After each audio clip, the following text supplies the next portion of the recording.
July 7న MRPS ఆవిర్భావ దినోత్సవం ప్రతి గ్రామాన ఘనంగా నిర్వహించాలి. సిద్దిపేట జిల్లా ఇన్ఛార్జ్ మందకుమార్ మాదిక పిలుపు. ఈ రోజు సిద్దిపేట జిల్లా దుబ్బాక నియోజకవర్గం రాయపూలు మండల కేంద్రంలో ఎంఆర్పీఎస్ జెండా గద్దె భూమి పూజ మరియు గ్రామ కమిటీ నిర్మాణ కార్యక్రమానికి ముఖ్య అతిథిగా హాజరై ఎంఎస్పీ జాతీయ నాయకులు మందకుమార్ మాదిక హాజరై మాట్లాడుతూ దేశ వ్యాప్తంగా పీడిత వర్గాలను ఏకం చేద్దాం, అసమానతలు లేని నూతన సమాజ నిర్మాణమే లక్ష్యంగా ముందుకు నడుద్దామన్నారు. జూలై 7న మాదిగల ఆత్మగౌరవాన్ని ప్రతికైన ఎంఆర్పీఎస్ జెండా ప్రతి గ్రామంలో ఎగరాలని పిలుపునిచ్చారు. విద్యా ఉద్యోగాల్లో వర్గీకరణ ఫలాలు అందుకునే విధంగా మాదిగ విద్యార్థులు నైపుణ్యం పెంచుకోవాలన్నారు. 78 ఏళ్ల స్వతంత్ర భారతదేశంలో 30 ఏళ్లుగా సజీవంగా నిలబడి లక్ష్యాన్ని ముద్దాడిన ఏకైక సామాజిక ఉద్యమం ఎంఆర్పీఎస్ మాత్రమే అని, ఈ 30 ఏళ్ల కాలంలో దండోర జెండా మాదిగల వరకే పరిమితం కాకుండా సమస్త పీడిత అణగారిన వర్గాలకు వండగా నిలిచిందన్నారు.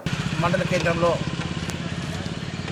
ఈరోజు గౌరవ మందకృష్ణ మాదిగ గారి పిలుపు మేరకు ప్రతి గ్రామంలో జూలై 7వ తేదీన ఎంఆర్పీఎస్ ఆవిర్భావ సందర్భంగా ప్రతి గ్రామంలో ఎంఆర్పీఎస్ జెండాలు ఎత్తి మాదిగలు ఆత్మగౌరవాన్ని చాటాలని గౌరవ మందకృష్ణ మాదిగ గారికి పిలుపునివ్వడం జరిగింది.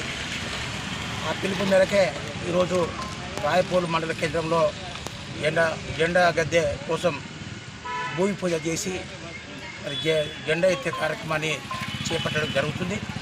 ముఖ్యంగా గౌరవ శ్రీ మందకృష్ణ మాదిగ గారి ఆదేశానుసారం గత 30 సంవత్సరాలుగా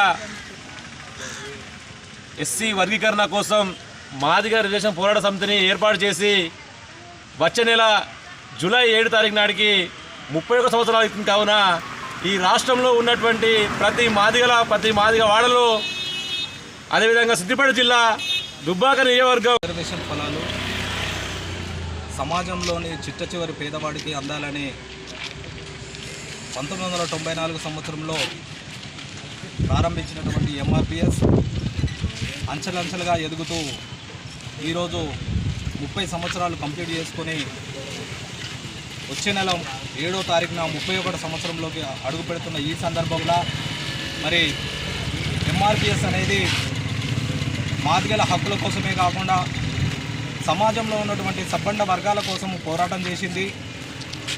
ఈ పోరాటాల ఫలితంగానే భారత కేంద్ర ప్రభుత్వం మానవ వ్యవహారాల విభాగంలో గ్రామంలో ఘనంగా నిర్వహించాలి.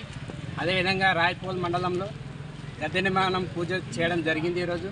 కాబట్టి ప్రతి గ్రామంలో కూడా ఈ జెండా ఆవిష్కరణము పండగ వాతావరణంలో చేయాలని